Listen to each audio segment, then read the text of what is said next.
বনভোজনের আনন্দ ক্যাটারিং আর বুফে আসার ফলেই শেষ হয়ে গেছে।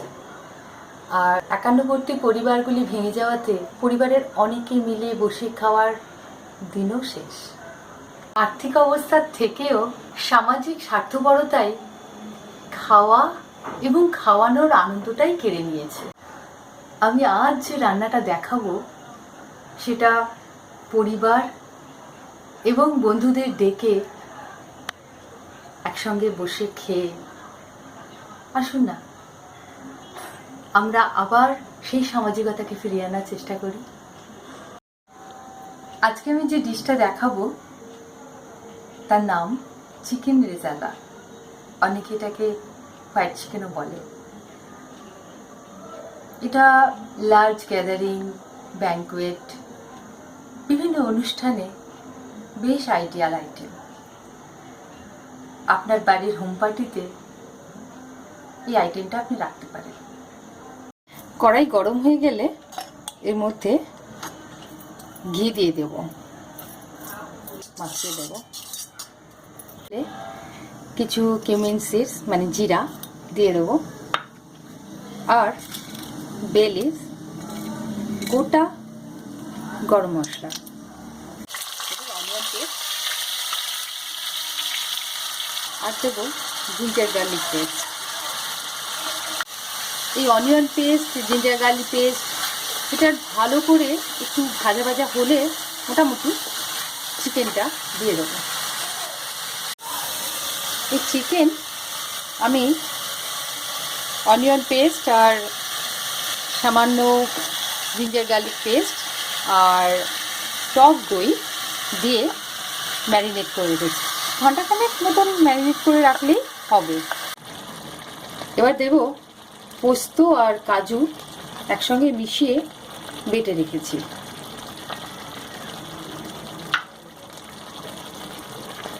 এবার এটা একটু নেড়ে নিয়ে দইটা দিয়ে দিতে হবে। দইটা অল্প অল্প করে দিতে হবে, দিয়ে নেড়ে নিয়ে আবার দিতে হবে। এইভাবে বারে বারে দিয়ে ভালো করে লো ফ্লেমে নাড়তে হবে।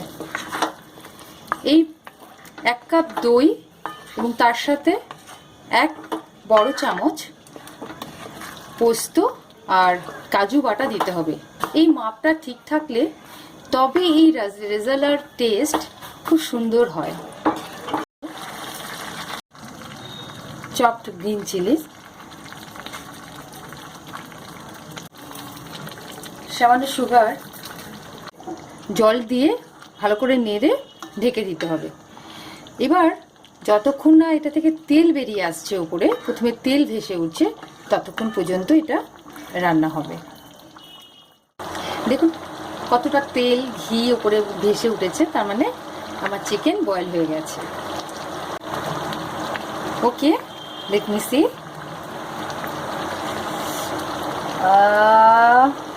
হ্যাঁ, ও ও খায়। খুব সফট আর ভীষণ জুসি হয়েছে। ফ্রাই প্যানে একটু তেল দিয়ে, মানে হোয়াইট ওয়েল দিয়ে, কিছু রেড চিলি এভাবে ভালো করে এভাবে নেড়ে গরম করে দেখে নিতে হবে। এর মধ্যে কিছু অনিয়ন, এই তেলে রেড চিলি আর অনিয়ন এভাবে দিয়ে সতে করে নিলে একটা খুব সুন্দর অ্যারোমা হয়। এবার এটা আমি এর মধ্যে মিক্স করে দেবো। এই দুটোর মিশ্রণে এই যে টোটাল যে সেন্ট আসছে না, ওফ! সামান্য গরম মশলার গুঁড়ো দিয়ে ভালো করে মিক্স করে নিলাম। কি সুন্দর গন্ধ বেরোচ্ছে না! Oh ah, this is my chicken rezala.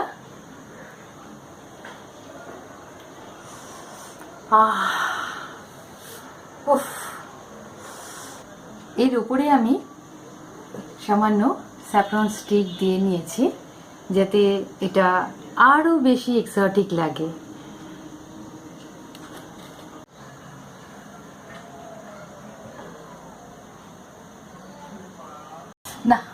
আর পাচ্ছি না, এবার থেকে দেখতেই হবে।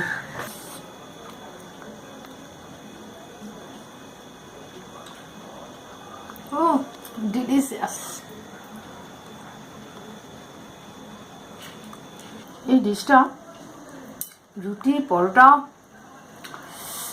সব কিছুর সঙ্গে দারুণ জমে যায়।